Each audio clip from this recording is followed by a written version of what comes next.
ng bayan, maasahan anumang panahon. Magandang araw po sa ating lahat. Narito na ang latest update sa lagay ng ating panahon ngayong araw ng Huwebes, December 12, 2024. Ngayong araw ay asahan pa rin ang maulap na kalangitan na may mga kalat-kalat na pag-ulan sa malaking bahagi ng ating bansa, dulot ng tatlong weather systems na nakakaapekto ngayon sa ating kapuluan. Una rito ang shear line, pangalawa naman ang amihan o northeast monsoon, samantalang ang mainit na easterlies naman ang nakakaapekto sa silangang bahagi ng ilang bahagi ng ating bansa.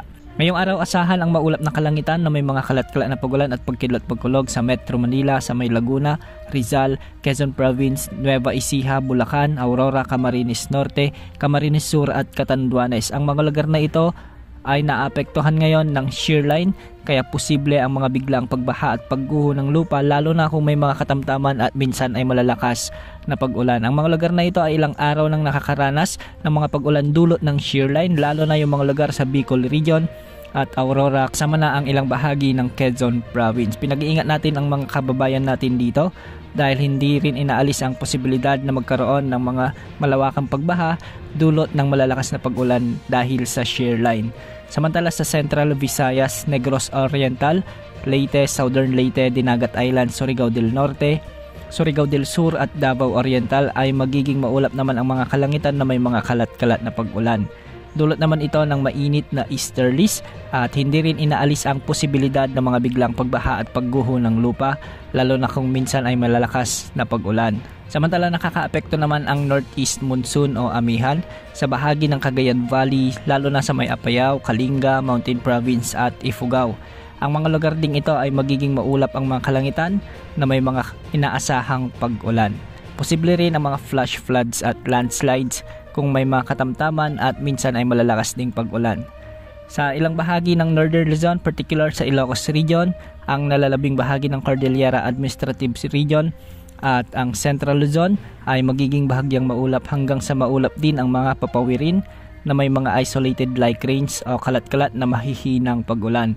Dulot naman ito ng amihan o northeast monsoon. Sa nalalabing bahagi ng ating bansa ay easterlies ang makakaapekto, kaya magiging maalinsangan ang panahon sa buong maghapon, ngunit asahan pa rin ang bahagyang maulap hanggang sa maulap na kalangitan at pagsapit ng hapon ay may mga inaasang isolated rain showers and thunderstorms. Ngayong araw hanggang mamayang hapon ay posible ang mga heavy to intense rains sa bahagi ng Quezon Province dulot ng umiiral na shear line. Posible rin ang mga katamtaman hanggang sa malalakas na pag-ulan o katumbas ng 50 to 100 mm na pag-ulan sa Isabela, Aurora, Camarines Norte at Camarines Sur.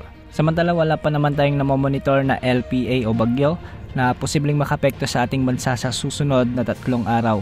Base naman sa latest Tropical Cyclone Threat Potential Forecast ng Pag-asa, ay posible namang may mabuong sama ng panahon sa silangang bahagi ng ating bansa, particular sa silangan ng Mindanao, at posible itong pumasok sa ating area of responsibility sa susunod na linggo. Ayon sa forecast nito, posible itong lumapit sa bahagi ng Eastern Visayas, Eastern Mindanao o di kaya naman ay sa Southern Luzon, at hindi rin inaalis ang posibilidad na mag-develop ito bilang isang ganap na bagyo.